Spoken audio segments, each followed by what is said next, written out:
Blog Talk Radio. Paranormal Review Radio.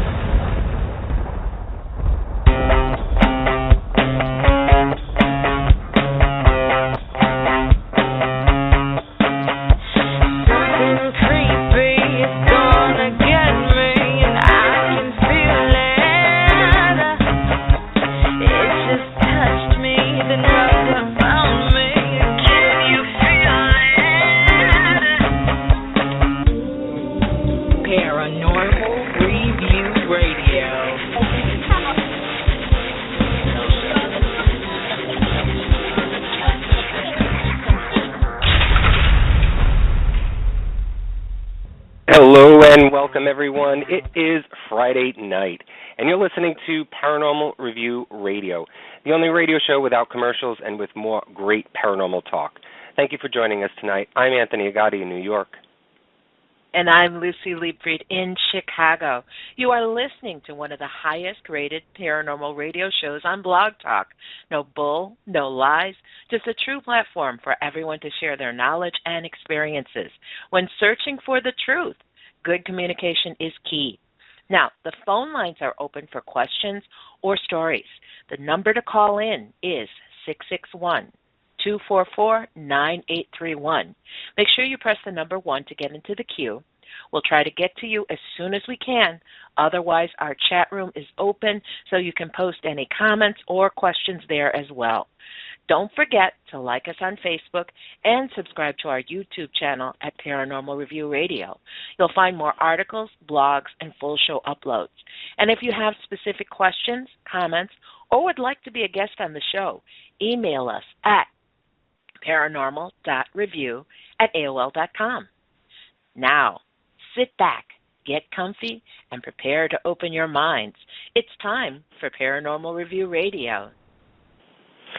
Stories of a giant hairy creature that appears half man and half ape have existed in various parts of the world for many centuries.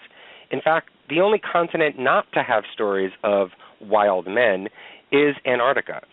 In the Himalayas, it's the Yeti. In Canada, it's the Sasquatch. And in the United States, it's Bigfoot. Paleontologists say that these sightings may just be long-lost relatives of the gigantospecies of ape.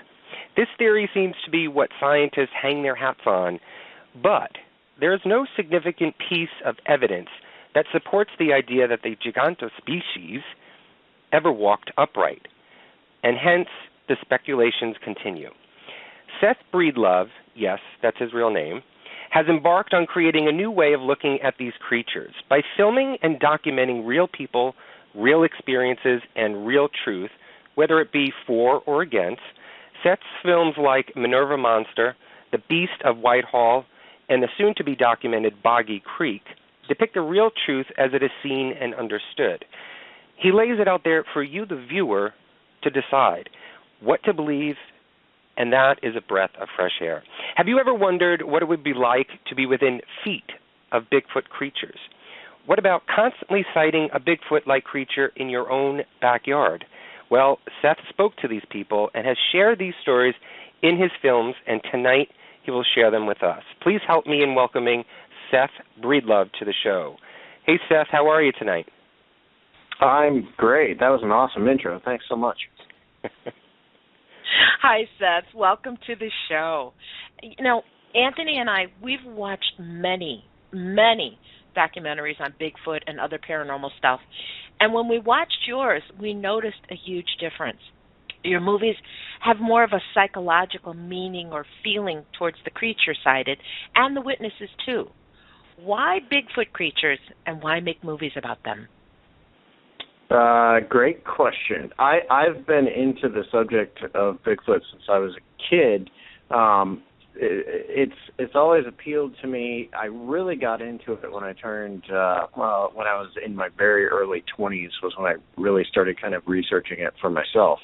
I think what appeals to me the most about it is the idea of this unknown creature that would be lurking in our own, forests and backyards, kind of like in the Minerva case where you have this creature living behind someone's house. That's what really appeals to me about the Bigfoot subject. There's a lot of small town monsters besides Bigfoot, but Bigfoot is the one that seems the most likely for you to bump into while walking, 10 feet from your home.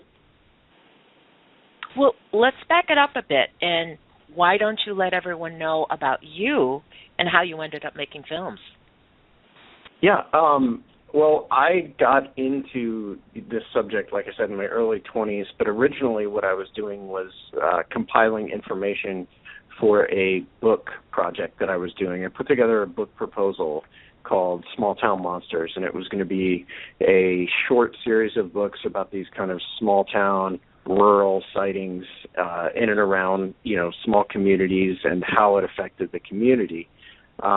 And I shopped the book proposal around to a lot of different publishers and was unanimously rejected by almost everyone I spoke to. And I kind of shelved the idea for a little while, and then I bumped into a couple guys who happened to be into filmmaking, and we decided to kind of compile our resources and put together a film on one of my favorite stories in the book proposal I had written, which was the Minerva Monster case. So I'd always been into filmmaking, and I've always loved film, and as a kid I probably watched more movies than anyone I knew. I spent days in the movie theater. I mean, I'd go down to the movie theater nearly every day and watch movies. So I've always loved film and the language of filmmaking and storytelling, but I'd kind of given up on my dreams of being a filmmaker until I started making Minerva Monster. And it's funny, like when I was halfway into making Minerva Monster was when it finally hit me, oh, hey, you're finally making a movie, by the way. well, talking about Minerva Monster, I mean, it was your first film about the sightings in Minerva, Ohio. Would you say that Ohio has a rather abnormally high occurrence of Bigfoot and maybe other paranormal phenomena? Yeah, it seems that way. It's Ohio is definitely in the top 5 of the purported Bigfoot sighting states in terms of volume. There's a lot of sightings that take place in the state. I've done speaking presentations at libraries over the past year connected with the Minerva movie, and part of my research was how there is this long, extensive history of upright walking hair-covered creature reports from the state of Ohio. Obviously you have native legends and that kind of thing, but there's a rich history of newspaper reports. And being a guy that wrote for newspapers myself, that was an area that I got immediately fascinated with, and I've compiled probably close to 100 reports now from the state of Ohio going back to the 1869, I think, is the oldest report I have.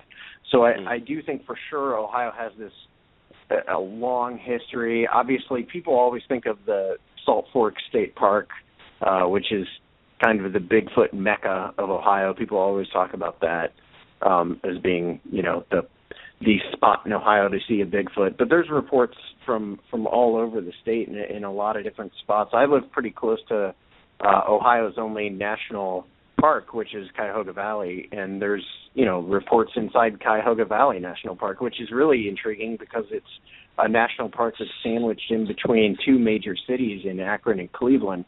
So you think of, when I talk about those sighting reports that take place in people's backyards, I mean, people live in Cuyahoga Valley National Park, and it's an area with extensive reports. And then you've got Salt Fork and Wayne National Forest to the south, and Mohican National Forest. So there's a long history, and I always talk about the 8 reports, the upright 8 reports from the newspapers that I've compiled that started in the late 1800s and run into the early 1930s, but there are actually reports that refer to something that was an upright walking ape. Well, do you believe in the paranormal, or are you more of a skeptic with one eye open? I am definitely a skeptic with one eye open, I guess, is how you could refer to me. I mean, I think when I got into all of this, I was actually a little more convinced that there was a Bigfoot. But it's interesting that the more you research things and the more you kind of look into it for yourself, the more questions I find that I have. And it's not that I don't believe or I don't believe the stories I'm being told. I'm always wondering, well, what could be an alternate theory besides, someone seeing an upright walking ape. But, the stories that I cover, the Minerva Monster case, the Beast of Whitehall case, obviously the Boggy Creek case, some of these major cases that I've gotten to work on, those are the things that kind of keep me coming back to it, because people are seeing something. And I always say there's no easy answer to, what could be going on here. I don't think it's one, pat answer for the whole thing, especially with a case like Whitehall where you have this, this major Bigfoot flap taking place, and while it's taking place, there's also this UFO flap taking place, which is a really odd occurrence to be going on, simultaneously with a Bigfoot flap. But I wouldn't say I'm closed off to it at all. I'm very open to the possibility. I just have a ton of questions, and obviously what I would want to see is something for myself.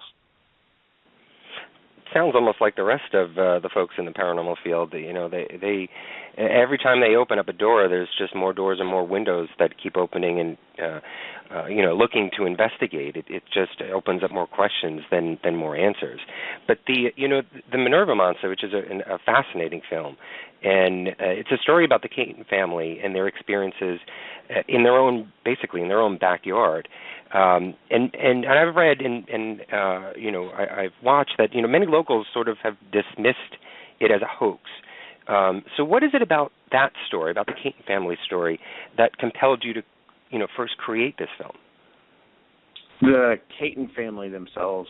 The first thing that drew me to that case, aside from the fact that it took place really close to where I grew up as a kid, was the Caton family and the story about a single family that has this ongoing, series of events, and there's this kind of an escalation in what's going on, where you've got, at first it's just a creature they're seeing behind their house, and then it becomes a creature that's killing their dog, and it's throwing rocks at their house and all kinds of stuff. And to me, that was the fascinating part about it. For me, was the idea of this small rural family, just honest people, who have something extraordinary happening to them, and when they come forward with the case and call the police, it turns into this thing that makes them the laughingstock of the town for decades, right up until I think even until our movie came out. So that's always been what draws me to these stories. It's not necessarily the Bigfoot or whatever the monster is. It's the people that are at the center of it. If I'm not buying what the person at the center of the story is selling, I'm probably not going to do a film on it. But with the Caton family, they didn't want this story. They didn't want to be the focus of any kind of attention. They definitely didn't want people driving up their driveway and screaming Bigfoot and having people chant stuff at them and right. being ridiculed. You actually had to coerce them into doing this film, right? Yeah, coerce is a good word for it. I started talking to the Caton family probably back when I was actually working on the book project. And originally, I did speak to Howie's sister, Rebecca, and she told me her story, and it was a fantastic story, very different from anything that's in the movie, very different from Howie's take on the events that transpired. She was much more convinced that the creature had some sort of connection to her mother and that sort of thing, and I thought that was absolutely fascinating. But I started speaking to Howie Caton about the movie probably 3 months before we started filming, and right up until the day we went to shoot his interview, I was still working on him, because they didn't want to talk about it. They'd already been the subject of ridicule, and they were kind of convinced that anyone that covered the Minerva Monster case was just going to, put them at the center of some sort of farce. And right. That wasn't at all what I wanted to do. I was really fascinated by their story, by Howie's story, by the fact that, this creature was possibly somehow, connected to their mother who passed away. And there's just so many aspects to the story that I found fascinating, and I'll probably always consider this one of my favorite Bigfoot sighting tales. And in a way, it's kind of the original habituation story in a way, which is like this, the idea of a Bigfoot living on someone's specific property and being able to interact with that creature. And it's funny because my problem with habituation stories typically is that people that claim habituation, they're trying to set themselves up as some sort of be-all, end-all of interaction with a Bigfoot, and that's not at all what the Catons are doing. They just have this unusual occurrence taking place on their property still to this day, and they don't want any attention from it. Well, with your films like Minerva Monster and The Beast of Whitehall, and after they've been released, have you ever gone back to or heard, sort of comments and updates from the locals about, have they changed their minds? Have your films convinced them that, maybe I'm wrong about, calling them a hoax or calling them a farce about their stories? Yeah, I think with Minerva Monster, it was a really unusual case. I don't know that we'll ever get to experience something like this again, where, in a way, the town, Minerva, had kind of forgot about the Minerva Monster case. And this was a very, huge case. When it came out in 1978, the story hit the AP Wire because it ran in the Akron Beacon Journal, which is a fairly large paper. And when it hit the AP Wire, the story about the Minerva Monster ran coast to coast in newspapers. And due to that fact, people came in from Germany and Japan and were covering it. But for some reason, that story got lost to time.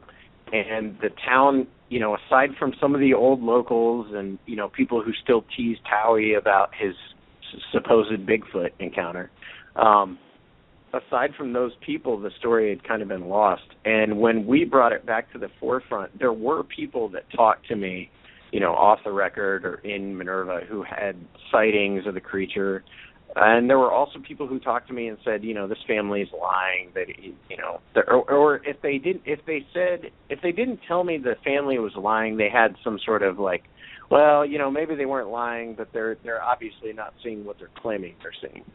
So when we had finished the film, we had a event out in Minerva called Minerva Monster Day, which we actually screened the movie at a local theater, and about 1,500 people came out to see the movie. And for the final showing, the entire Caton family came down to see the movie. And when I introduced them, there was actually a standing ovation. And after the film, the Catons were out front getting their picture taken with, the poster for the movie. And I think in a way they kind of feel like, and I've had Howie tell me as much, that they feel like, the response that they've gotten after the film was released is so completely night and day from what it was like in 1978. Howie said this time it's just been an extremely positive experience. Well, that's great. That's excellent. Well, you know what, Seth, Native Americans, now, they've believed for many years that a Bigfoot-like creature was someone who lived with the people and warned them about issues concerning the land. And in my research and watching the film, I understand that Minerva, Ohio, is the fracking capital of the state. It's also been history's highway for the Underground Railroad and the plights of Native American struggles. So could continuing disrespect for the land and the people in this state, based on the old Native American beliefs, be a contributing factor to the sightings of Bigfoot-like creatures? I've never heard that question put that way, but that is fascinating. I know exactly the legends you're talking about because I've heard of it, and I've talked to Kathy Strain, who works with Native tribes out in the Pacific Northwest, and she's written a book on Bigfoot kind of cultural legends and that kind of thing, called Giants, Cannibals, and Monsters. If you've never looked it up, you should look that book up because it kind of details her research into Native legends about possible Bigfoot creatures. So for you to draw that parallel between those legends and Minerva being because it is heavily fracked, that there's a lot of fracking going on in Minerva. There's a ton of fracking going on in Carroll County, which is a neighboring county, and even in the county where I grew up, Tuscarawas County, which is right near there. Ohio overall has been fracked, a lot in the last couple of years. So that's really intriguing, and it makes me want to look further into that, I think, because I've never considered that. You might be opening my eyes to that being really kind of cool angle to explore with this. Well, it was one of the things that crossed my mind when I was watching the film. You know, it was out there, and it's just one of the things that I thought about. But and we showed some of that fracking going on in the film. Actually, there's a clip of that fracking that's taking place out there. What's really interesting about that, this is a bit of a rabbit trail, but there were about 2 years ago, there was a lady who does a lot of research into Bigfoot reports down in Tuscarawas County, which, as I said, is a neighboring county. And there were repeated sightings right outside of my parents' town where I grew up. It's a tiny town called Bolivar. It's a little blip on the map. But there's a ton of fracking going on in that area, and most of these Bigfoot sightings were taking place in and around the fracking site. Well, Seth, I do want to ask you, is it difficult being a skeptic and creating these films, or have you found it easier to film and interviewing knowing you can get more sides to the story? Yeah, I think it works in my favor, and I think most of us are skeptics. Like I'm not one of the there's a difference between a scofftic and a skeptic. I'm not scoffing at anyone that claims to have sightings or any of that stuff. I'm just when it comes to myself, I tend to be a little more on the skeptical side, and I'm always having questions about well, what else could be going on here. I think one thing about our movies that's very unique is that while we are we aren't trying to sway viewers one way or the other, we're also not saying, hey, this was a black bear, or we're not trying to go down that rabbit trail either. But yeah, for me, I think it allows me to constantly be asking questions that maybe other maybe straight up Bigfoot believers or someone who's completely closed off to the subject and is trying to sway, people against the subject of Bigfoot might do. We've all seen those documentaries, on the Discovery Channel where it's either aimed entirely at swaying people toward Bigfoot belief or swaying them toward, complete skepticism. And that's the opposite of what I wanted to do with these. It's not about that. It's about what people claim they saw, and then you get to make up your own mind what you think is behind it all. Well, besides Minerva Monsters being sort of local for you, how do you set out planning what you want to film? Do the stories come to you, or do you do researching and digging about around the country? I have a list of stories that I love that I want to cover, and it just so happened that Whitehall was in the top 5 of stories I really wanted to cover. So when I wrote the initial book proposal, there was 4 stories in the initial book proposal that I put together, and they were Whitehall, Minerva, and the Momo case, the Missouri monster case, and the Big Muddy Monster case from Illinois. So it's kind of whatever, tickles my fancy, I guess. There's got to be something unique about the tale. With the Minerva case, it's this family that's at the heart of it. With Whitehall, it's this kind of police, the police involvement, which you don't often see in Bigfoot cases. But with the Whitehall case, it's the fact that there's all these police that claim to also see the creature. With, Big Muddy Monster, which we haven't done yet, but I'd love to do, it was the fact that this thing was probably killing dogs and, a little on the angry side. What draws me to Boggy Creek is that there's this huge volume of sightings in this one tiny rural area. I mean, a large volume of sightings. And the fact that you've got this, kind of classic independent horror film connected with it as well. So that's it kind of is whatever speaks to me. But honestly, whatever speaks to me is usually at the heart of it, there's always people. Well, one of the biggest compelling Bigfoot stories, I think, is the Patterson-Gimlin film from 1967. Have you ever thought about revisiting that? Is that on your list to sort of document and try and research and bring out there for the people? It is, because to me, the Patterson-Gimlin film is kind of, I think there's 2 kind of ultimate small town Bigfoot, small town monster stories. One of them is Boggy Creek because of the impact it had on Fouke, Arkansas, and the other is the Patterson-Gimlin film because of the impact it had on that, on what is that town called? I just completely blanked. I wanted to say Bluff Creek, but that's where the creature was seen. I can't remember. No, California. I don't remember either. I feel like such a bum. Someone's going to hit me for this. I can sense it. You had to ask the tough question. I'm sorry. That's what we do.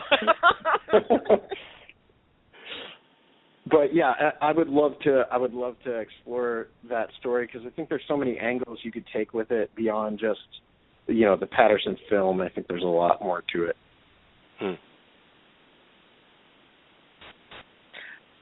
Well, you know what? Your most recent film, The Beast of Whitehall. This is a fascinating story of sightings and an incident in upstate New York that happened in the 1970s. So can you give our audience just a little taste of what this film's about? Yeah, and before I do that, did you guys get a chance to watch it? Yes. Yes. Okay, great. That was the first one that I watched, and it was amazing. Awesome. That's fantastic. I'm really glad to hear it. Yeah, the film is about basically there was a night in 1976 where 3 boys driving on a rural road outside of the town of Whitehall, New York, saw a creature upright walking with red glowing eyes. And they went into town, reported it to the local police. The local police followed them out to the scene, and basically the night ends with anywhere from 8 to 11 people having the sighting of, this purported beast, including 8 members of law enforcement. After that event, multiple people had sightings over the week that followed. The very next night is kind of the main focal point of our movie, which is Brian Gosling's sighting when he has this unbelievably unsettling encounter with something in a field while he's out there by himself, which if you've been on Abear Road at night, it is a very rural, quiet, and it can be highly unsettling kind of location. So if you think about what his encounter must have been like, it's hard to kind of imagine what that would have been like for him. But the movie also kind of documents the rich history of sightings in and around the Adirondacks of upstate New York as well. And that was not originally my intention. Originally, this was just going to be a very short 15-minute film that documented the Whitehall case and got in, got out, a really short film that was mostly going to be released online was my original intent. And but we found out there's a long history in the Adirondacks. There's our film's 40 minutes, and I feel like it could have been an hour and a half, and we probably still wouldn't have even touched the surface of this kind of upstate New York sighting history that's going on. I was talking to Bill Brand, who's in the movie, the other day, and I think the number he threw out is that he has investigated 240 sightings from around the Adirondacks. So that's an insane number to think about. But that's kind of the film. It's the Adirondacks, and it's Whitehall, New York, and it's the Abear incident. Well, honestly, I wish the film was longer when I watched it. I really did. Yeah, me too. That's what I kept more. I told my producer when we had finished it, I said, I think the most common complaint we're going to have is that that people wish there was more. And honestly, I wish there was more, and I would love for there to be more, and I could see us being able to add more down the road. But our biggest problem right now is that, and this might answer a question you might have down the road, but as long as I'm talking about it, I'll bring it up. That one of our biggest problems is the fact that section of New York, that area of New York, is still fairly closed off to Bigfoot. It's still kind of a scoff at, subject, and I think due to that fact, a lot of witnesses don't want to come forward and talk to people on camera about their sightings. I received multiple phone calls while we were there filming from people who had sightings, but people who did not want to come on camera to talk about them. We had a sighting report called in from a hunter who had a sighting. He was out in the woods with a friend hunting, and they were about 2 miles from their car. they had their dog, and they reached this hill line, and they look across a valley, not a huge valley or anything like that, but maybe 100 yards away, they can see this huge silhouette in the tree line stand up. They thought it was a bear at first, and then it stood up and turned around and walked away on two legs. And that's it. They couldn't see much more than that. But I guess what really stuck with the guy I talked to was that his dog panicked, just freaked out, turned around and ran off. And these guys looked around for the dog for about an hour, and then it was getting dark, so they had to walk the 2 miles back to their car. And when they got back to the car, the dog was at the car. So whatever they saw in the woods that night scared their dog so bad it ran 2 miles back to the car. And that's pretty typical. I had a phone call last night from a guy in Vermont, not far at all from Bear and Whitehall, who wanted to tell me about a sighting report, but he said he wouldn't want to talk about it on camera. And that was an obstacle we ran into constantly during the making of the film. And obviously the other obstacle, and it's mentioned in the movie itself, is the fact that, old age is caught up with some of the sighting witnesses as well. So that's a problem we've run into on all our movies. Right. Well, you mentioned this, and one of the things that stood out for me in this film and the story was the witnesses. They said the creature had red, glowing, fiery eyes. And this actually made me think automatically about Mothman sightings in Virginia. It also has red eyes. So have you ever thought about that maybe these creatures are one and the same, or maybe they could be morphing in some way?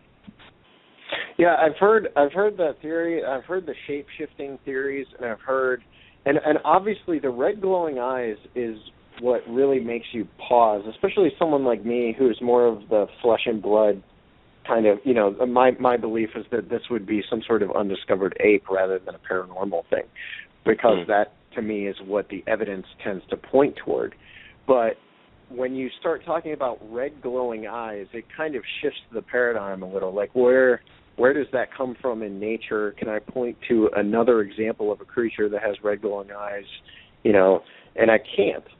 So it does get a little dicey as to, well, what can be the explanation here besides a flesh and blood creature if this thing has, red glowing eyes, some sort of demonic entity? What are we talking about? The red glowing eyes is always going to give me pause, and I think the red glowing eyes reports will always give scientists who want to be involved in the subject pause, because it's one of the weirder aspects to it. But there is this history of the red glowing eyes, and even in the Adirondacks of upstate New York, we spoke to Paul Bartholomew, and it didn't make it into the final cut of the movie, but he did tell me that there are these native legends about creatures that live in the mountains with eyes that glow like coals. So there's definitely a history of it. I don't know why.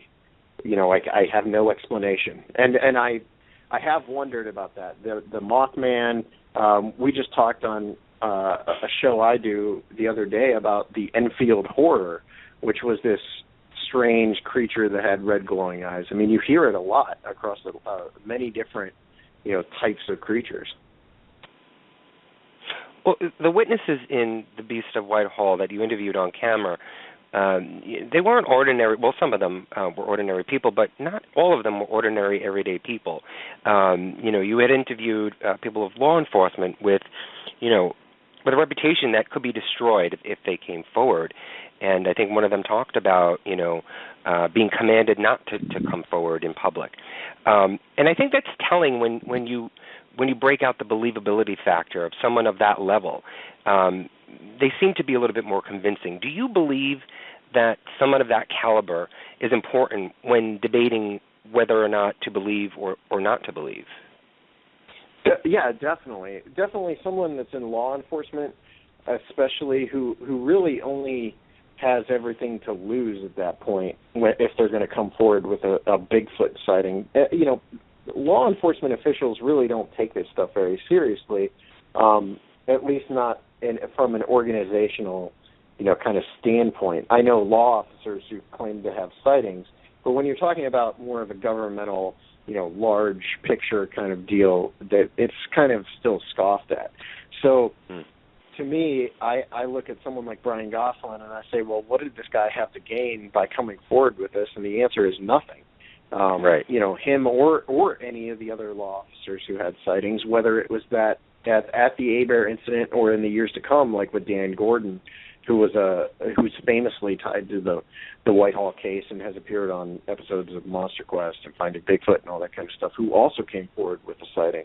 I look at people like that as a definite pro, a definite, against the cons, the many cons against the existence of Bigfoot.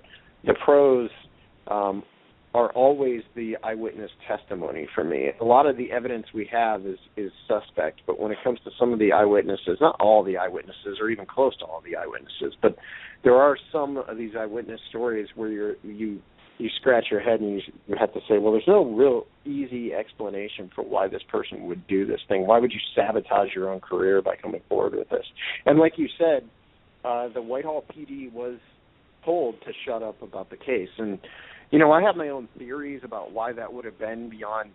I don't think there was some sort of cover-up going on to cover up the existence of Bigfoot, but I do think the Whitehall PD wanted there to no longer be this focus on strange and unusual happenings in and around Whitehall, because you got to think while all this is taking place, there's also a UFO flap that the police are investigating, and I mean, there's so much going on in Whitehall at this particular time that someone high up was probably like, all right, we're going to look like the laughing stock of the state of New York if this keeps up. Right. And I think probably a little bit of pressure came down toward Wilford Gosselin, who was the chief of police at the time, to shut up about it. And it probably didn't help the fact that his own sons were seeing the creature as well. Paul, was a teenager at the time who was involved in the initial sighting, and then his son Brian saw the creature the night after. So, and actually Wilford himself claimed to see the creature. So when the chief of police and 7 other law officers from various agencies too, we're not just talking about Whitehall PD, some Podunk Town PD. There's also Highway Patrol was there, and then there was another branch of the law enforcement in the state that was there as well. Well, when I heard that, when I was watching the video and the film, and I think it was Brian Gosselin who had said this, that the actual police records had disappeared. I believe he said this, or vanished.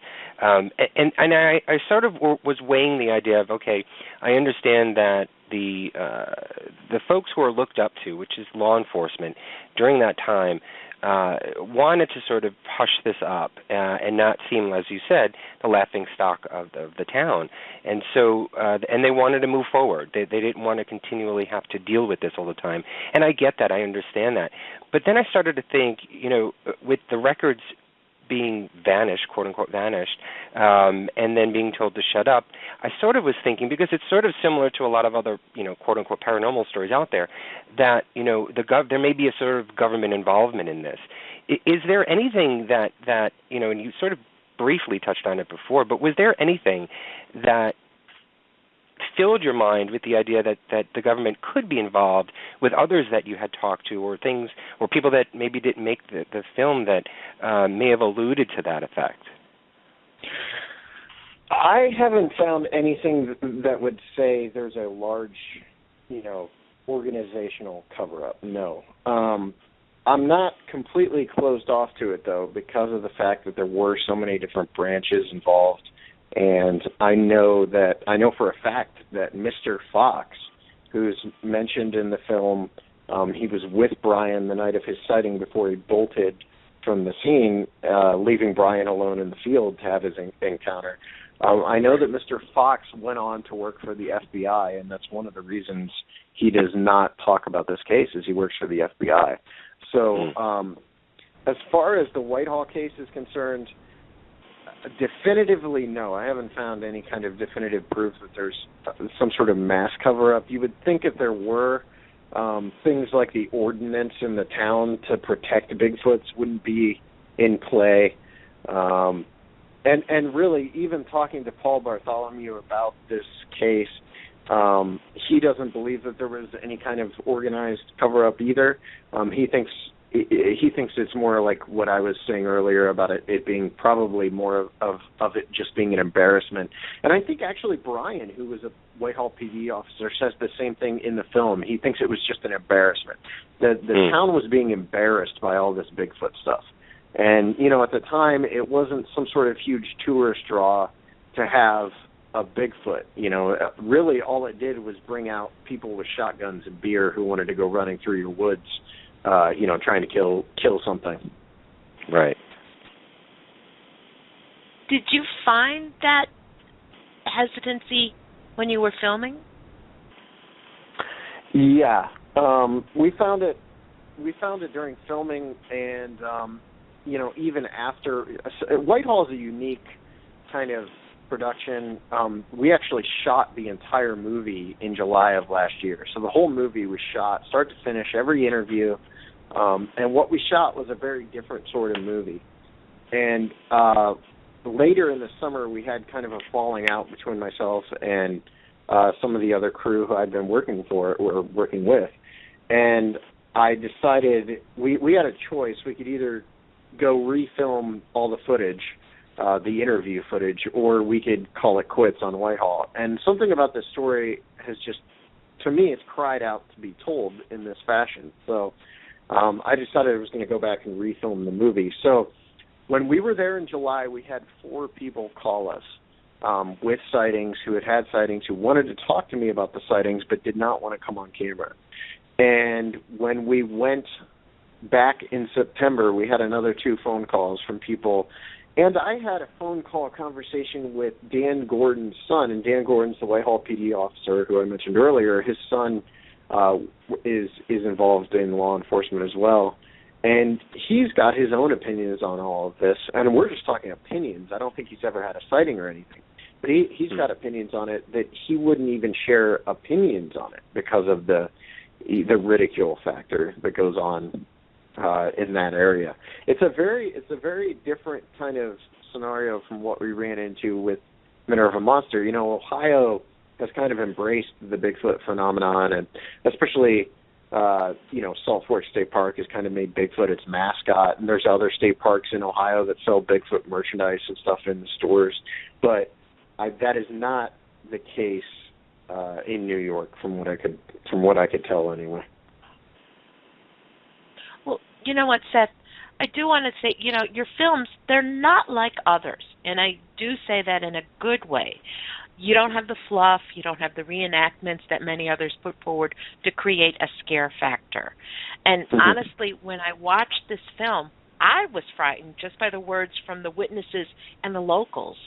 That engaged me to want to continue watching. So what are your thoughts on other documentaries on the paranormal and their styles of films? Ooh, wow. You're pegging me here. So I'm going to try to answer this as diplomatically as possible. I have a very specific sensibility when it comes to this kind of thing. And to me, there is something much more creepy about hearing someone who actually lived these events tell their story. There's something much more creepy about that than seeing that person telling their story and then we cut to a 5-minute-long reenactment with some bad actors and a terrible costume and, all that stuff. There's something much, much more unsettling about seeing the person who actually lived it. And a lot of these other documentaries, that's more of what they're looking for. They're looking for the jump scares and the overt kind of in-your-face reenactments, especially if we're talking TV, kind of TV docudramas or documentary, whatever you want to call it, reality TV nonsense for the most part. And we were, during the filming, or I guess post-production of Minerva Monster, we were approached by 2 different production houses, one from New York and one in L.A., and we actually got as far as production meetings with one of them, and they wanted to take it in that direction. They didn't necessarily want to do reenactments, but they did want to get me and a couple of the other guys on the team and a kind of B-list Hollywood actress and get us in a van and drive us around trying to run through the woods and solve these small-town monster cases, which is fine. Like, I get it. There's a crowd, there's an audience for that kind of thing. But it's not at all what I want to do.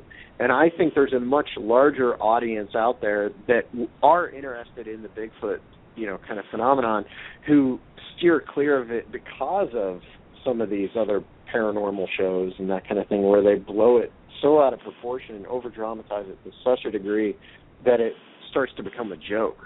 So it's just not.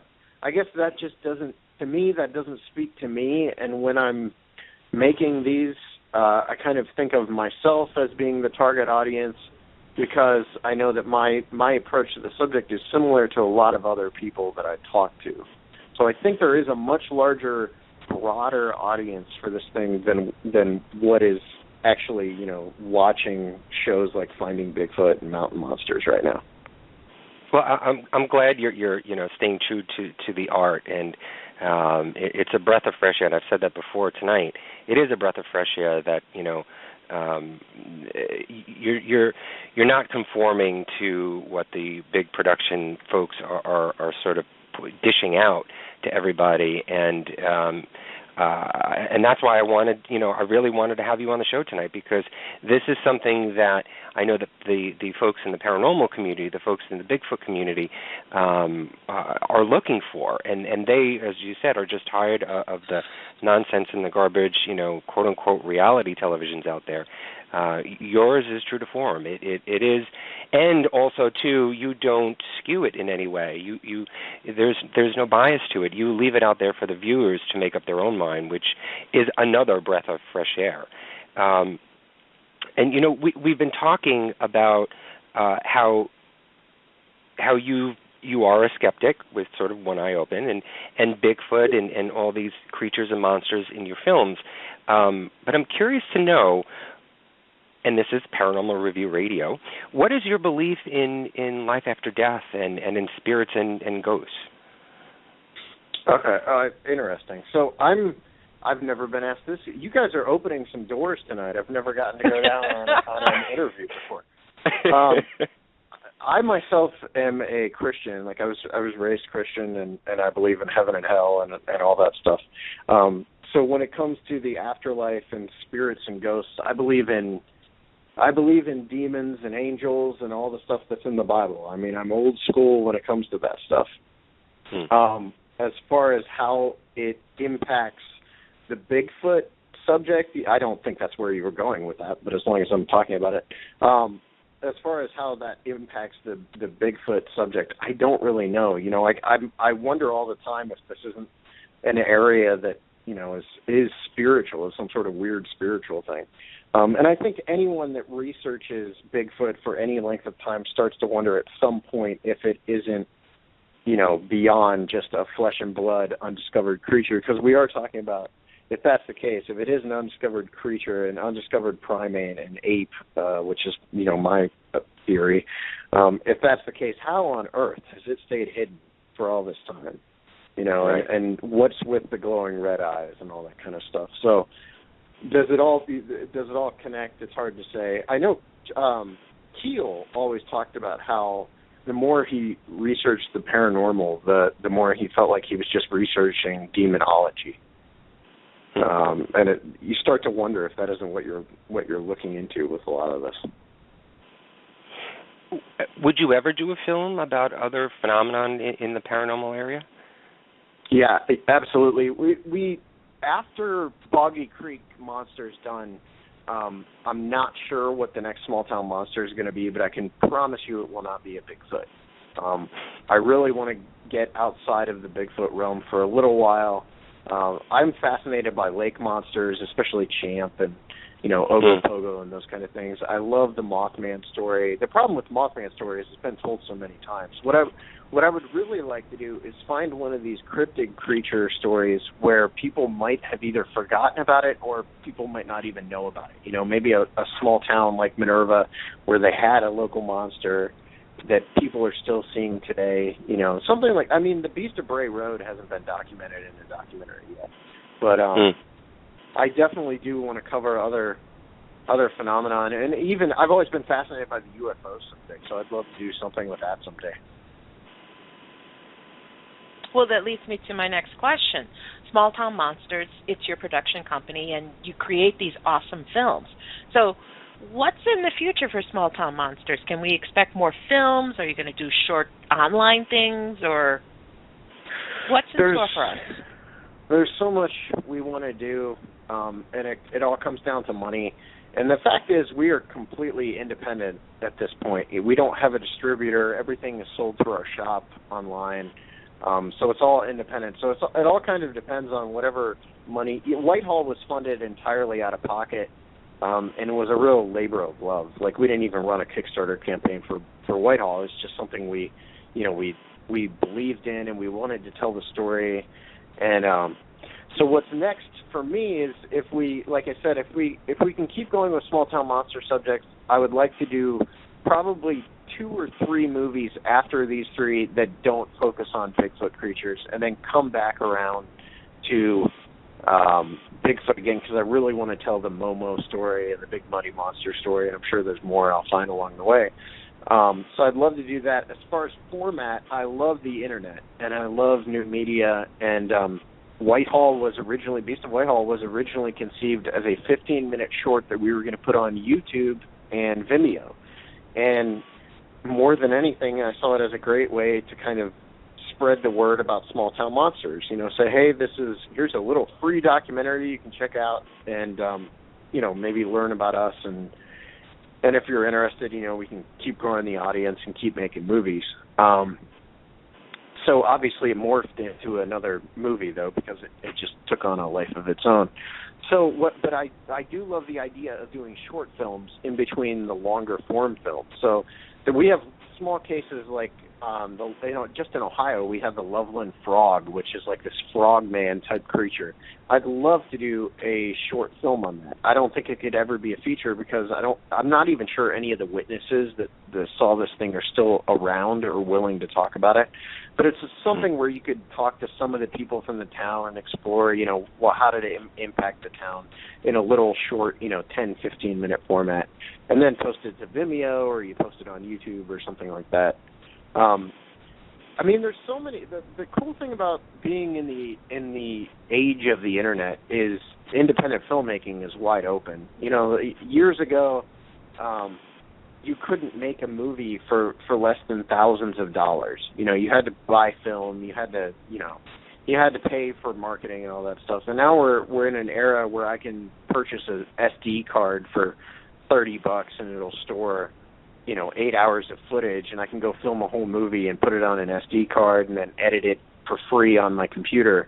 And I think it's opened the door for people like me. Honestly, I'm surprised that there aren't more people doing what we're doing. And I think you're going to see more people coming forward and doing what we're doing. I just hope we can do it better than them, so we can continue to grow our audience.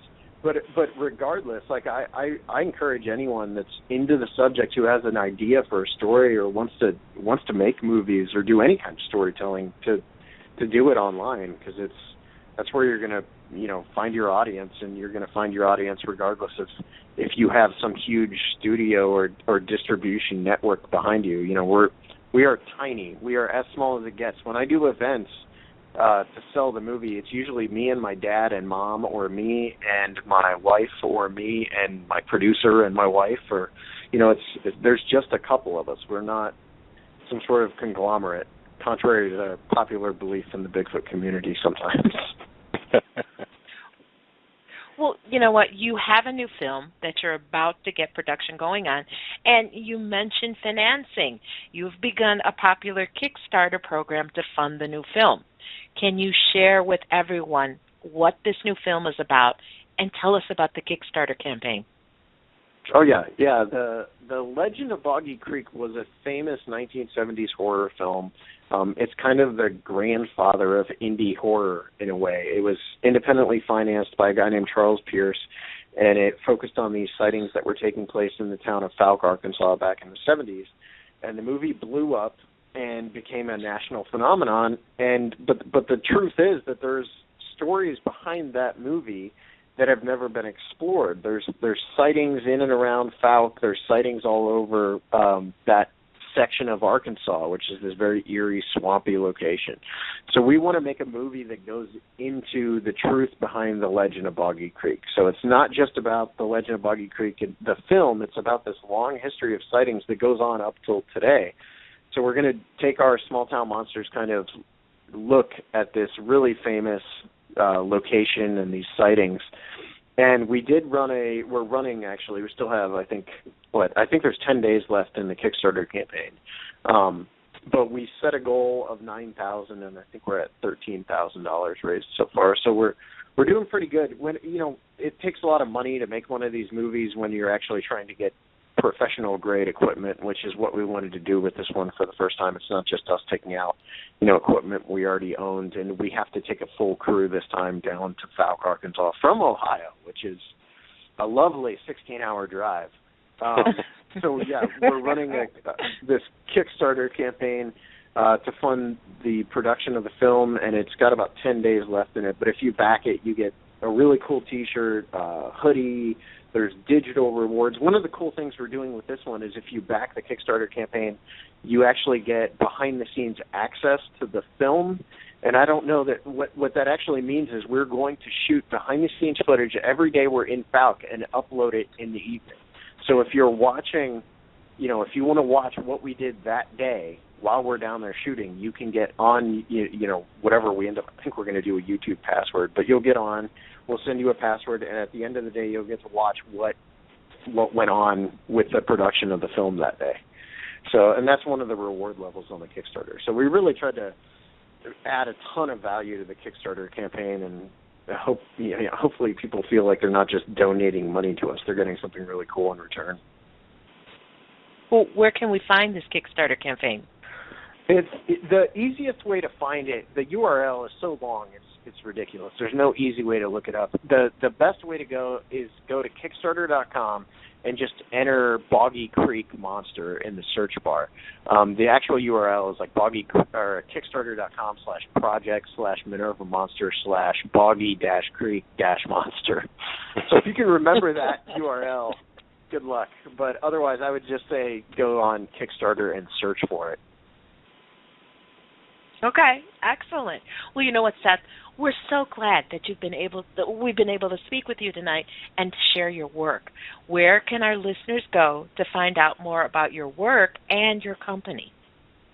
Smalltownmonsters.com is our home base. You'll find info on our events and all that stuff. If you're in the state of Ohio, or I guess even if you want to drive, we're going to have a Minerva Monster Day again this coming summer, and we're doing like a small film festival. And if you're in New York, we're actually premiering Beast of Whitehall in Whitehall, New York, the first weekend in April too. So you'll be able to find all the info on that at smalltownmonsters.com, and then shop.smalltownmonsters.com is where we sell everything.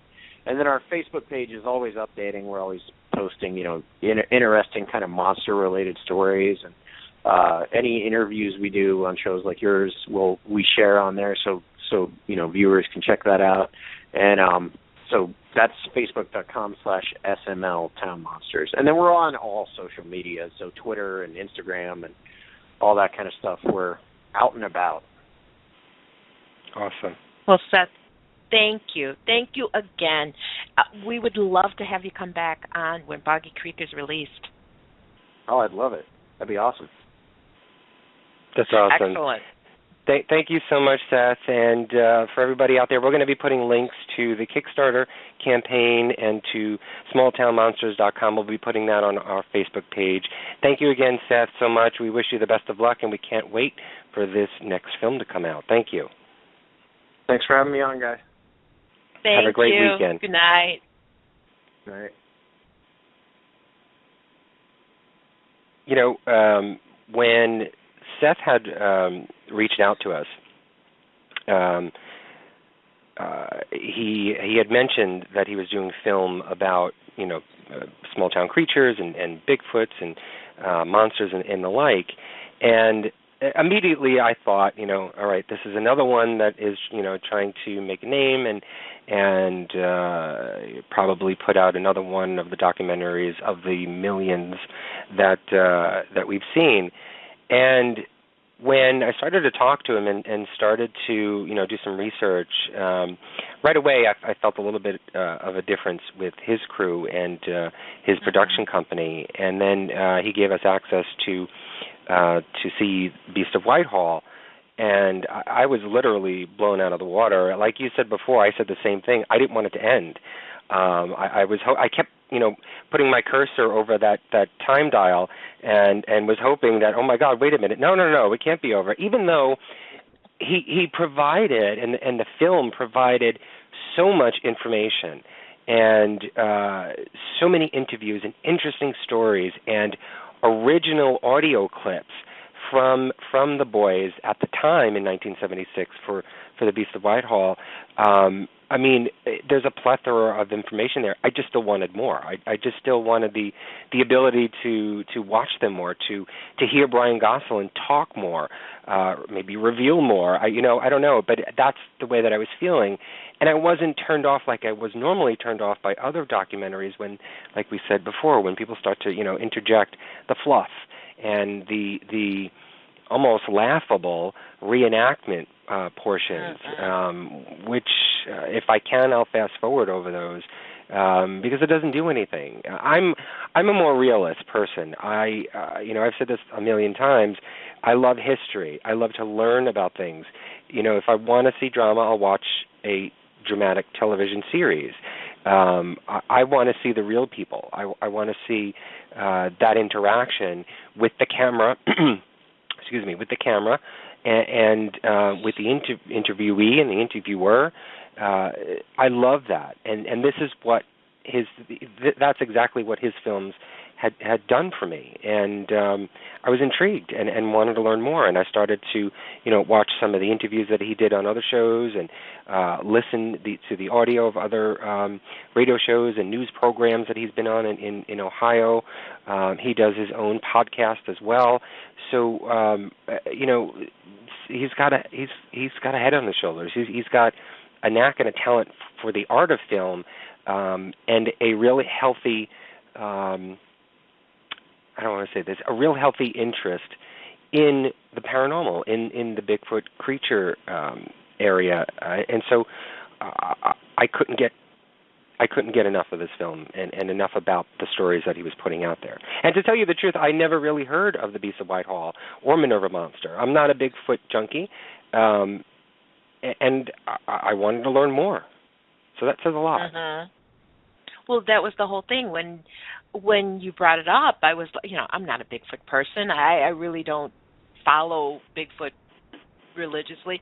But after I watched this film, like I said, the interviews, watching people talk about it, that was more frightening to me than a reenactment. Or watching like some of these other shows where they go out in the dark and they're searching for it. This, to me, was more real. It was more interesting. And actually, when I finished watching Whitehall, I immediately went and looked for Minerva Monster. Because of Whitehall, I went back and watched Minerva. And it was more of what I wanted to see. I want to hear the stories. I want to hear them from the people.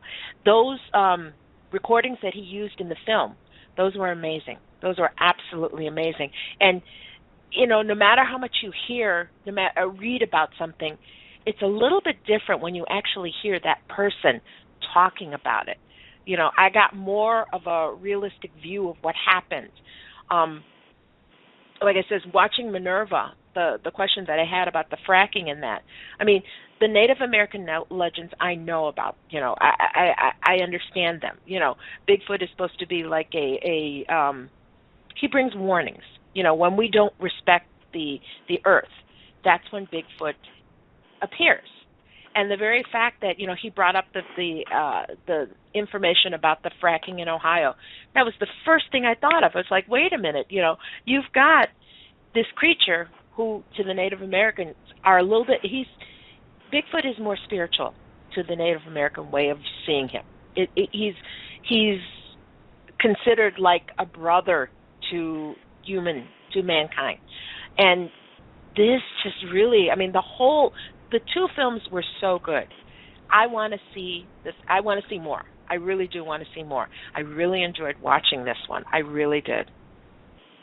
Well, just to touch a little bit more and expand on, the talk that you were just mentioning about the Native American legends and, when the supposed hairy creature, the Bigfoot that we know today, is seen and spotted. And the legend goes that when either the land or the people on the land are disrespected in a way, not treated with the way that nature intended, that is when the Bigfoot, this hairy creature, is supposed to appear and come with a warning to the people, to either tell them of what they are doing wrong or to warn the folks and bring the people who are in danger into a safer environment.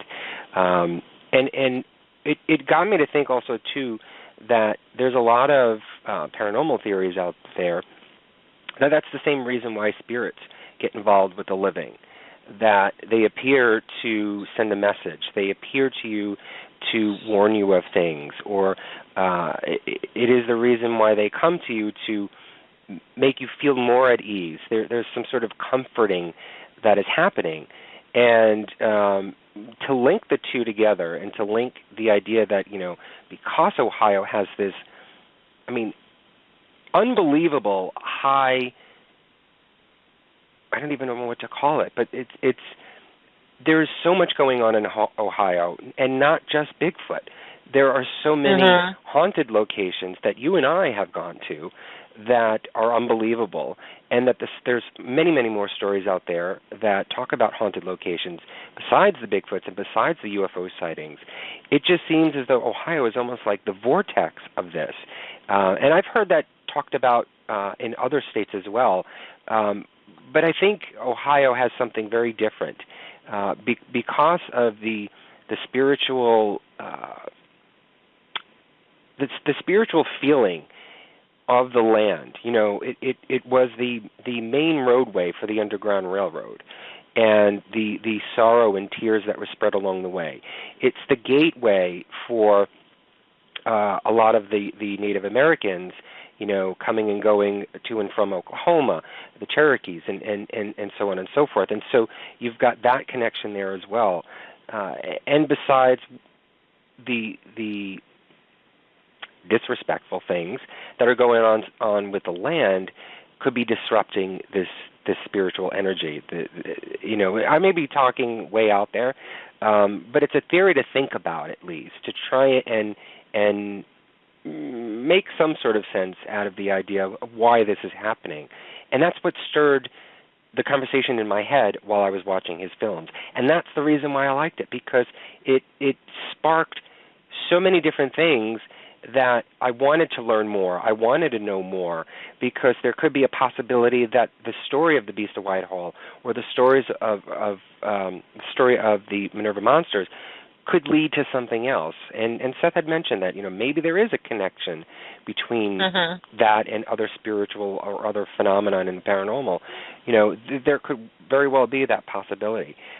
But it was an interesting adventure that I sort of embarked on while I was watching his films, that I never really got or never received from a lot of the other documentaries out there. His films made Bigfoot more real for me. Just the way it's presented. And again, too, like we mentioned, he doesn't set out, to convince you that Bigfoot is real. He doesn't give you his opinion or anything like that. He just puts everything out there, and he lets you make your determination. And for me, it was more convincing than any other documentary that I saw. And this is without seeing, drawings of Bigfoot, and this is without seeing film of it. It's the fact that these people had these experiences and they were talking about it, to hear it in their own words. The family in the Minerva Monster film, I could feel what they were going through. And that's something, I mean, you know, until you experience this stuff, you really don't know what's going on. This gave me that sense of it, instead of, you know, everybody, you know, like these shows that you have, and you got people running out there, and, you know, they've already got this set idea that Bigfoot's real. They're already presenting it that, okay, here's Bigfoot and we're going to go find him. This film does not, these films don't do that. These films give you the story. I was really, and you know, and it's funny because it's coming from, the films are being made from a skeptic's eye. Mm-hmm. So you would think the total opposite would be happening, but it's not. No, his films convinced me more than anything else. But what I was going to say is, like, the thing that I found funny is, okay, Minerva is one film, and I got that sense from the family. Yes, there's something happening. But the Whitehall film, it was that hesitancy. You could feel that these law enforcement people didn't want to talk about it. They didn't want to believe it. And that got me thinking, okay, why? Why is it? It's got to be more than just an embarrassment factor. There's too many people involved within law enforcement that saw this, that had some kind of experience with it. So why is that? What is it about this? It's more than just the town's going to be laughed at. It's more than just we're going to be laughed at. I'm convinced that there's something more to it. I don't know what it is. I can't put my finger on it. But there's just something else there, and I don't know what it is, which makes me want to learn more. It really makes me want to delve into this a little bit deeper. Well, you know, the story in the film, The Beast of Whitehall, probably may have been more compelling to you, or sort of got you into that mode, because it's a little different. The story of The Beast of Whitehall is quite different than a lot of the other Bigfoot sighting stories that you hear out there, because the boys who had, the young men who first experienced it, and then you know, basically engaged the law enforcement, the local town police involved in it, and their experiences that happened, but also, too, Brian Gosselin, who's the brother of the original witness, one of the young boys. Brian Gosselin was a police officer. And the young boy and Brian, I forgot the young boy's name, sorry. The young boy and Brian Gosselin, their father was the captain of law enforcement. And they all experienced this. So, you know, it's a very different story than a lot of the other ones out there that you hear, where, you know, it's sort of the one-sided. They're talking to the police and police not believing them and shutting the case down. Here you have the police and law enforcement actually involved in the story, and it's still being shot down and put away. Now, I mentioned this earlier when I was talking to Seth, that I sort of weighed both of the ideas of, okay, I understand the idea that, you know, the local town police, and this is 1967, so you have to take that into consideration, that they wanted to hush this up. They wanted to sweep this under the rug so that it was not something that could be fueled to create a laughing stock out of, you know, this law enforcement. People looked up to the law enforcement, I mean, obviously very differently than they do now. It was a whole other world if you were in law enforcement.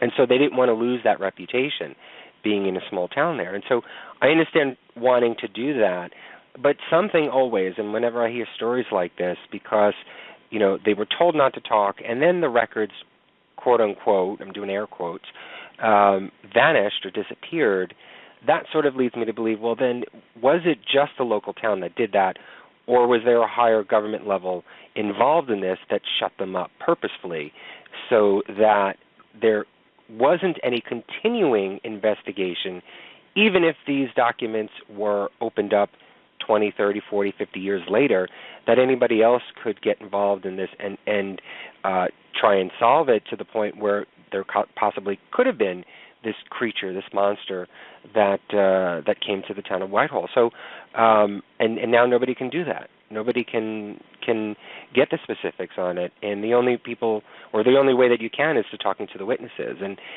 Seth did. Seth talked to them and interviewed them on camera. And as he was talking earlier, and he sort of alluded and mentioned that there were a few witnesses to this effect in 1967, including Brian's brother and father, who passed away. And so now you've got that dilemma where there's no records, but now the actual eyewitnesses who were there are getting older and they're passing away, and so the stories are, going to the graves. And I think the film that he did with Beast of Whitehall solidifies their stories, which had never been solidified before and brought to the public. And hopefully his film and his future films will do that for the community so that they have a record. There is that documentation that we can go back to that case now, even though there's no official documents, that we can go back to that case and actually possibly connect them with other stories that may help, I dare to say, solve the whole Bigfoot mystery. Well, he did say that to this day there's still sightings. So hopefully where he started with this film, getting back to the original sighting, and again, going through, he mentioned through history, there's been sightings in the area. You have Native American legends or accounts where this kind of creature's been seen. This is not something, it's not an isolated incident. This is something that either has been happening for a very long time and it's still happening. So hopefully it'll help people who are still experiencing this to come forth and maybe open up a little bit more. The answers are going to come from all of this experiences, all these reports. Everything is going to add up. You're building your case. So hopefully his film, if it's well received, which I think it is, will help the current experiencers be able to come forth and at least tell their stories. And by telling their stories, maybe we'll get a little bit closer to the answer to this mystery in this location. I mean, we've got Bigfoot sightings all across the country. It was funny because I saw a map in the research. I was looking at the map of where the sightings are, and they're all like clustered. I saw that too. They're either clustered up in Washington State or they're clustered around Ohio. So you got these two big giant spots. There's sightings all around the country, but these are two spots where all of a sudden it's like, whoa, So this isn't an isolated incident. So maybe by this one incident, maybe we'll get a little closer to some answers, hopefully. Why do you think, and I'll pose this question to you, why do you think, in this day and age of technology, why do you think we have not had some compelling video without a shadow of a doubt of Bigfoot, of this sighting of, Sasquatch, of Yeti, whatever you want to call this creature? Why haven't we received any sort of piece of film that's really convincing enough for us? I thought about that when I was watching this. I've thought about it when I've read other things about this. I truly believe that Bigfoot is intelligent. I believe it has the ability, whether it's spiritual or if it's paranormal, I believe Bigfoot has the ability to hide. I mean, some of the stories, some of the Native American stories say that Sasquatch, the Bigfoot, is like a companion. I mean, there's some stories that I read where it's looking for connection with humans. And then again, there are some other stories where it's like, it goes to a different dimension. It's interdimensional. It can move back and forth. I really believe that there is some intelligence there, that there is an intelligence with this creature, that it knows when to hide. I believe if it wanted to be discovered, I think we would have film. I think somebody, and I thought about this, why, they use the trap cameras, they use, the hunter's cameras, and nobody's ever really gotten a good image or gotten film. There's a reason behind that. There it really is a reason. Now, is Bigfoot some kind of spiritual thing that can disappear and appear at will? I don't know. I don't have those answers. But these questions all came up. I mean, there has to be I believe Bigfoot is intelligent. I believe it has the knowledge when to hide and when not to hide. Well, while I was watching The Beast of Whitehall, there's a part in the story that Brian Gosselin talks about being, I think, the only law enforcement that was left at the scene when the boys and the police went back to the area of the sighting, because there was actually two sightings of this particular monster, this particular Bigfoot at Whitehall. First, it was the boys alone, and then when the police went back to the area, they actually saw the beast again. And where others had ran away, Brian Gosselin, who was a police officer, was standing there in the field, approximately, I think it was, maybe 20 feet away. I could be exaggerating on that distance, either more or less, with his gun drawn. And he said he was within range and within time to shoot this monster and possibly harm or kill it. And something came over him to not do that. He felt as though he wasn't frightened, he said. He felt as though that this creature was not going to harm him and put away his gun. And that to me, and people can say, oh, well, then, if you didn't shoot it, then nothing happened, and that's part of the story that could have been made up. But, this is coming from law enforcement. This is coming from a police officer who, to me, would not make this story up for fear of losing his reputation, his job, being laughed out of his own town and neighborhood. And again, you're talking about 1967. This is not, 2016. This is way back when, people were not believing in the paranormal at all. They thought you were strange. They thought they called you a witch for thinking of these things. And so, could it be that, I don't know if it's the interdimensional type of thing, but is it more so telepathically and possibly spiritually, remotely, that there's this aura that comes over or surrounds this beast that communicates with your subconscious and could possibly be the reason why we're not getting the films. Maybe there are witnesses out there and experiences who have been in a situation where they could have been 5 feet away from this creature, this thing, and had their camera phone out or video camera, whatever it is, and something came over them and they couldn't do it. And it's only the ones that you see that are sort of where the creature is running away and it's sort of far, far in the distance that you can't tell. I mean, some of them are probably costumes put on and hoaxes, but some, I have to admit, there's got to be some of those films that are real, that are really legit, that you only catch them as they're running away. And so that aura, that energy that is surrounding that creature has sort of dissipated because of that distance. I don't know, that's far-fetched, but it's another theory and it's another idea to actually think about, because you hear a lot of these stories where they've been in such close proximity, just like Brian Gosselin, who, just turned away, had a clear shot, could have done something that could have possibly proven this story without a doubt and ended all of the speculation from 1967 to 2016. So I don't know. It's something to think about. I don't know if you guys who are listening to this think I'm a nut job or crazy, but I put out those theories so that you guys can think either otherwise or think in that direction and do more research on it, because it's interesting. It really does conjure up more questions, as we said before, than real answers. Well, two things. One, law enforcement, okay?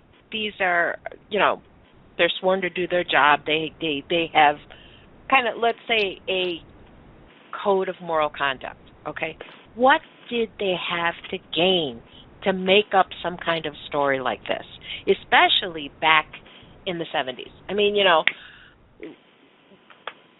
there was the embarrassment factor. So why would somebody make something up like this? The second thing that I thought about, too, and we've talked about this before, everybody's got a cell phone camera. Everybody has some, right now, in this day and age, everybody has a cell phone. They probably have the capability. The majority of us have the capability of taking a picture or a film or something. How come nobody has been able to do this? I kind of agree with you, like on this spiritual thing. Maybe telepathically or somehow you can't. It sends out this command or vibe or something. Don't take the picture.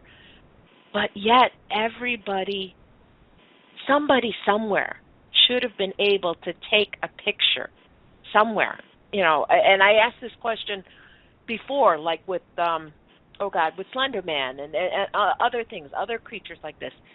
With all the subject, with all these creatures that are out there, and everybody has a cell phone, how come nobody has been able to get a clear picture of these creatures?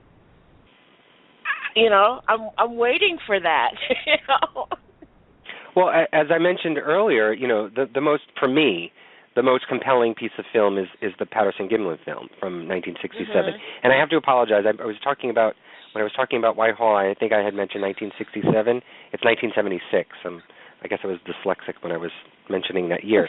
But what I feel is the most compelling is the Patterson-Gimlin film of 1967. That's 1967. To me, that's a clear shot of Bigfoot. Mm-hmm. And it has been, put through the mill as far as testing and figuring out whether or not they've hoaxed it. And there's been stories about, they sort of confessed to the fact that it was somebody in a costume, and they said, no, that's not what it was. They took me out of context, and so on and so forth. And, Roger Patterson has passed away, but I believe Bob Gimlin is still alive. And so, and that's why I had mentioned to Seth, it would be really interesting to, and I don't think I've ever really heard, and again, I'm not a big Bigfoot researcher, but I don't think I've ever really heard Gimlin come forward and do a really extensive interview about the incident, and to be not grilled, but to be really deeply interviewed about that, and to really set the story straight from his point of view to see whether or not it's still believable. But I think that, to me, at this point, and this is from 1967, that to me is the most compelling piece of film. And it's, again, just strange that I haven't seen really anything. I've seen about 1,000 or 10 million, I don't even know the number, of selfies of people, but I don't see anything as far as the paranormal phenomenon that we talk about. And there has to be something to that effect. There has to be, and that doesn't apply just to Bigfoot. It applies to all the phenomenon that we hear and we listen to and we research on our own. That there's really nothing out there that is completely compelling enough, hard evidence. And I think when we've talked about Bigfoot a few times on the show, and we've had guests that have talked about and wrote books about it. And I think for people out there, especially the public who are outside of the paranormal, I think the only compelling evidence to them would be the creature, would be the ghost right in front of them, would be Chupacabra, in a cage sitting in their living room. That's the only way that people are going to believe anything. They won't believe photos. They won't believe videos, no matter how well they, if they're 1080p or 1080i HD videos that are of, Bigfoot sitting down in their kitchen talking to them, that still won't be believable to a lot of people. They need to physically see it. And a lot of people within the community have said that that's sort of what they're getting from the public, that that's the only way that it's going to be believed. And we sort of feel that way with spirits and the ghosts that we search out to see. Nobody's going to really believe it unless they experience it themselves. Mm-hmm. Well, see, that's the one thing. The sad part about it is, with the advancements in technology, there's so many ways to fake or to create something on film. There's too many ways to do it. So finding that one piece of film that's true, it's become a little bit harder. You see so many things, pictures of ghosts and stuff, and we just posted something this week about a picture that went viral, and after some investigation, it turned out it was just a ghost app. But yet this picture was placed online on the internet, became viral. Now, while you're talking about the Patterson film, the one thing that kind of struck me, okay, you see the creature walking, but he's in the distance, and he seems to be unaware that he's being filmed. So could this be, if we go back to the telepathic theory or the spiritual theory, the creature's not aware that it's being filmed, so therefore it's not putting up that spiritual wall. Is that why they were able to film it? Because you don't see a full-on face-to-face image of this creature. Could that be part of why? I mean, is the photographic evidence that we can get, is it going to have to be catching it when it's unaware? Because if it's aware that it's being filmed, you're not going to get that. Because for some reason, it may telepathically stop you from filming it. Is that a possibility? Does that lead to the theory that Bigfoot is more than just a creature? It is something spiritual. It is something telepathic. It has some kind of powers. More thoughts, more questions. Well, Liz29 in chat was asking about, why do certain people believe in one part of the paranormal or a piece or a percentage of paranormal phenomenon, but not others? And, I've always been intrigued by that question and people who feel that way. And, it was sort of actually brought up tonight when we were talking with Seth, how, he talks about Bigfoot and he's skeptical, but, he's got one ear and one eye open on the topic of Bigfoot and monsters, that, there's some things that are just compelling about the people that are telling those stories that, could be believable. And so, when I asked him about what's your belief in the spirits and ghosts, do you believe in that? And he talked about, it's his religion, and he believes in heaven and hell and demon and such. And so it sort of, I guess, alluded to the fact that, there are no spirits, just as the Bible says, that, we all, when we die, we go to heaven. And so to me it seems as though, maybe not close the door on the idea of spirits and ghosts in Seth's eyes, but certainly the door is much more closed than the door for Bigfoot. And that's the question that Liz has is, why is it that he or others believe in one factor and not so much in the others? And I've always wondered, and I think it comes down to personal experience. I think that when you talk about the paranormal, like we were just talking about before, for something to be believable or for something to have an overwhelming presence for you within an experience in your life, you have to go through it. It has to happen to you. And so, for example, Seth lives in Ohio, and so it's almost become the culture in Ohio to talk about Bigfoot and the creatures, and he sort of grew up on that, and he talked about that, grew up on that phenomenon, that legend, because it was so pronounced in Ohio and still is, that it became part of him. It was almost, his experience growing up and still to this day. And so spirits and ghosts may not have been the topic of conversation at Thanksgiving dinner for him and his family and or his friends in school. And so it was this Bigfoot creature, and so he was fascinated to learn more about it and, possibly, open the eyes and ears a little bit more to that factor and not so much, not so much on, the spirits and ghosts factor of it.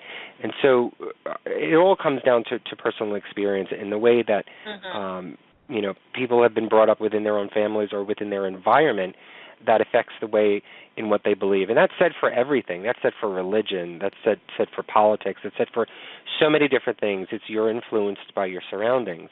And so I don't blame people or, I don't look down upon people for having a belief in one thing and not having a belief in another. It's just because they haven't experienced it yet. For me, like I said, I have never experienced Bigfoot, so I can't say for myself even that I 100% believe in the idea of Bigfoot itself. It hasn't happened to me. I haven't experienced it, and that's why I do so much research. That's why I like to talk to so many different people to try and get their point of views, because either they have been with people who have experienced it or have experienced it themselves. And so I'm trying to get that information and trying to put myself in their shoes to see whether or not I believe it. But I can say that I don't believe in Bigfoot's 100%.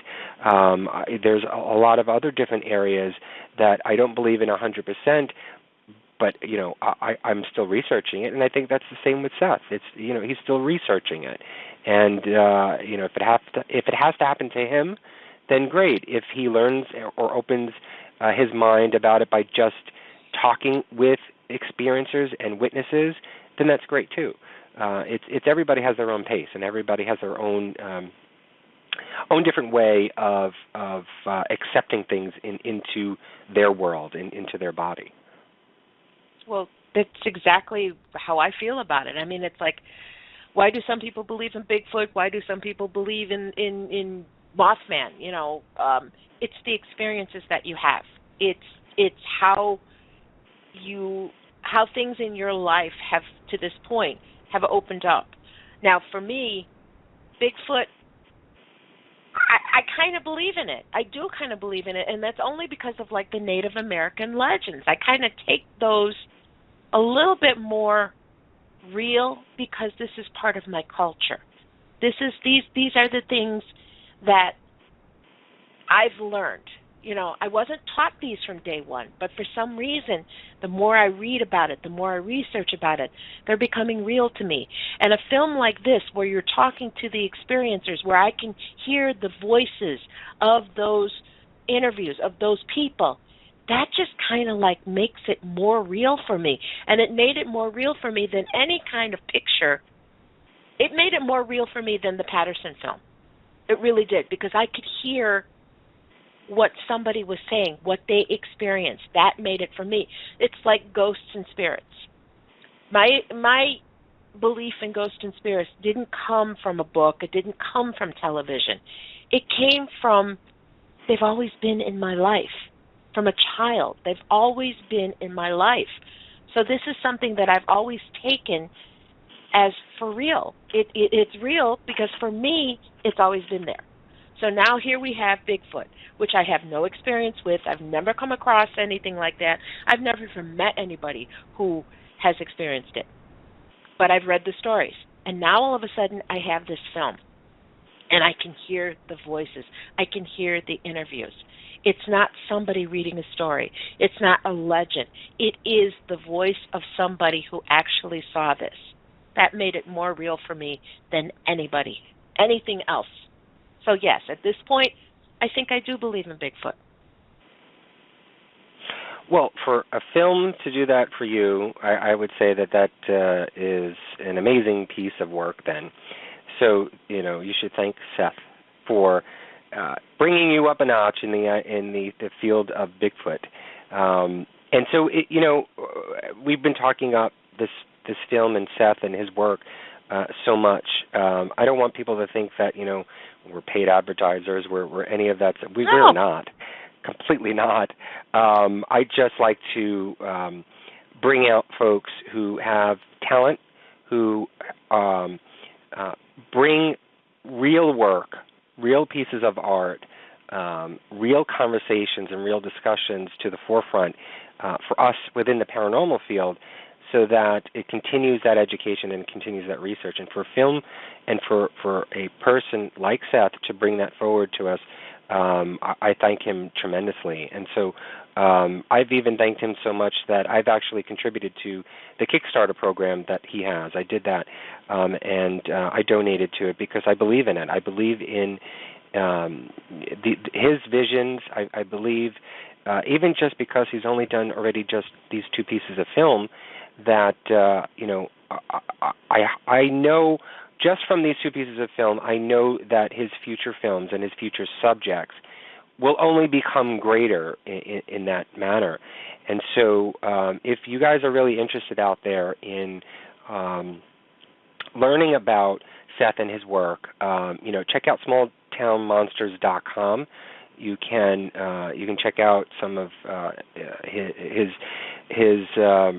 promotions on Minerva Monsters and the Beast of Whitehall, and the new film that he's actually working on right now, which is Boggy Creek Monster. You can go to his Kickstarter program. If you go to Kickstarter.com and type in Boggy Creek Monster, you can donate as little as, I think, $1 or $5.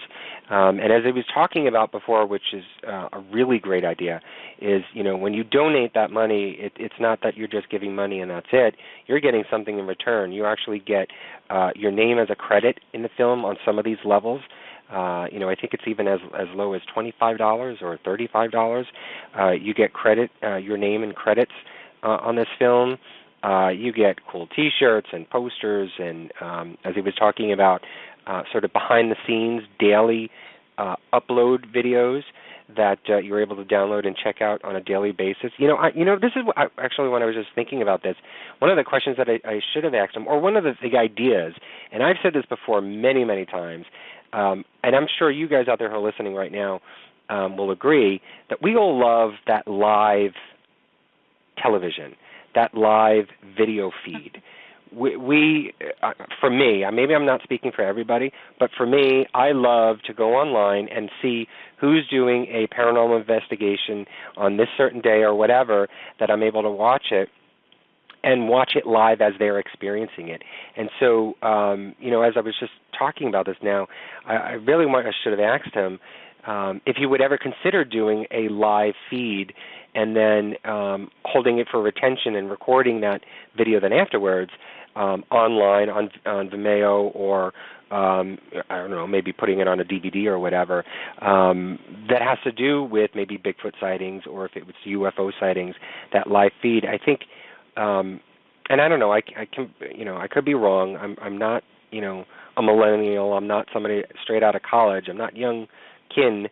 So maybe that's not what a lot of people are looking for, but I know I would love that, to be able to see something live, because what it does for me is it brings me to that destination. It puts me on the ground, puts my boots on that ground there as it's happening, and it makes me feel as though I'm a part of it. And I don't know if anybody else feels that way when they watch live feeds of either paranormal investigation, like I know Ghost Adventures and Ghost Hunters used to do that before. And there's other folks, there's local folks that do this on YouTube as well as other platforms on social media. But I love that factor. I love that, being able to watch it and see if I see anything firsthand, or if I catch things that they don't catch. And that's why we love to do our live feeds from when we go That's why we do it. haunted locations. I mean, I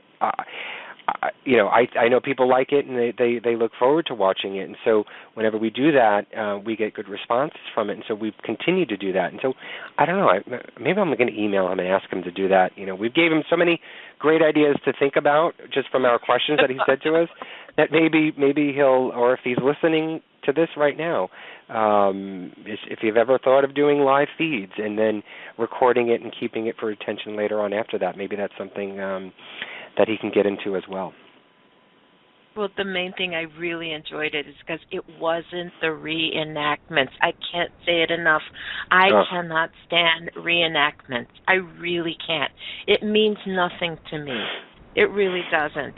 I would much rather watch a live feed for 5 hours than to see a 15-minute reenactment of what somebody said they experienced, whether it be Bigfoot, whether it be ghosts, anything like that. I don't want to see that. I really don't, because I want to experience it, and I think that's why we watch these things, because we want to experience, because we're not there. Part of the reason why I love watching the live feeds, and how many have we sat through, is because I want to see the location. I want to see what's happening. I want to be there. And this is my way of doing it. If he does a live feed, I think it would be great. I'm really curious to see how he's going to do the UFO portion of it. I can't wait to see him do a UFO film. I really want to see that, because that's a portion that I don't know that much about. You're the UFO person. I want to learn about that. I mean, I would love, oh my God, if he could get into some place like Area 51 or, Skinwalker Ranch, something like that. I would love to see something like that. I really would. Well, I just want to say thank you to Seth Breedlove for coming on the show and sharing with us his work, his visions, and his films, and his interest in the paranormal. And so, we'll probably post his websites on our Facebook page, so you can check it out there if you're really interested in it. So I did want to say thank you to him and his team. He's got, production team, Small Town Monsters, and all the folks that work on this. He was talking about his mom and his dad and his wife. And so, thank you to all of you guys also, too, for taking the time and probably traveling all over the country to put these stories together for us to watch and enjoy and utilize for hopefully for future research. So thank you all for doing that. And Seth, thank you for coming on the show. We really did appreciate that. It was really an eye-opening experience for us and hopefully our listeners as well. So thank you. It was enjoyable, and if you get a chance, Small Town Monsters, I love the logo. I want a T-shirt with that on it. Yeah, people had said to him cool. People had said to him that they wished his logo was on a T-shirt because of just the way that the graphics were, and he had somebody phenomenal to create that logo for him. I think he says it's only on hats now, but people keep on asking him about putting it on a T-shirt because it just looks so cool.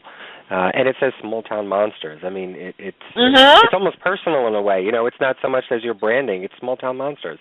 It's really cool. So yeah, thank you for that. So why don't we get to the Paranormal Review Radio Fan of the Week? Who is it, Luci? Okay. This week, our Paranormal Review Radio Fan of the Week is Andrea, I'm going to butcher this, Bizarre of Saline, Michigan. She's another new fan who comes to us from YouTube. Andrea has been commenting on our Facebook page, and she left us the nicest comments. And it goes like this.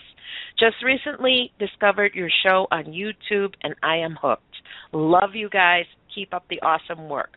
You make my days at work very entertaining. Thank you so much for the kind words, Andrea, and welcome to the family. Congratulations. I hope we don't get you fired one day because you're listening to us and not actually working. But congratulations, Andrea, and welcome to the Paranormal family. And so don't forget, if you actually want to be a Paranormal Review Radio Fan of the Week, actually all you have to do is just like us on Facebook or subscribe to us on our YouTube channel at Paranormal Review Radio. Leave a comment. I'm telling you, one of the best things is reading all the comments. So whether it be good or bad, I mean, we want to hear from you. So leave a comment, okay? So, The Beast of Whitehall. It is a wonderful film, and it's not sensationalism of the Bigfoot legend. It is a presentation of people's stories of encounters with a creature that may be Bigfoot himself. We had a great time talking to Seth tonight, and we hope you'll support Small Town Monsters because we can't wait for his next film. Now, since we're talking about film, there's so many things on YouTube that deal with the unknown and the paranormal. And after a while, it all seems the same. But every once in a while, something catches your attention because it's so different. Lupus Creepus is a horror buff and a scare extraordinaire. And he has a YouTube channel full of creepy stories, urban legends, and a playlist full of videos called Will It Kill Me?, where he examines curses, rituals, and rites that he actually takes part in. Sound interesting? Well, we can't get enough of this channel. Lupus will be joining us next Friday night to talk about his videos, the paranormal, and other assorted creepy tales. So clear your calendar and be sure you are here. Thank you to all of you, the Paranormal Review Radio family. We are so happy that you chose to spend time with us. Thank you, Anthony, for being the best co-host in the world. So, until next week, Parapeeps, keep searching and have a paranormal week. Good night. Good night, everybody. Paranormal Review Radio.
Paranormal Review Radio.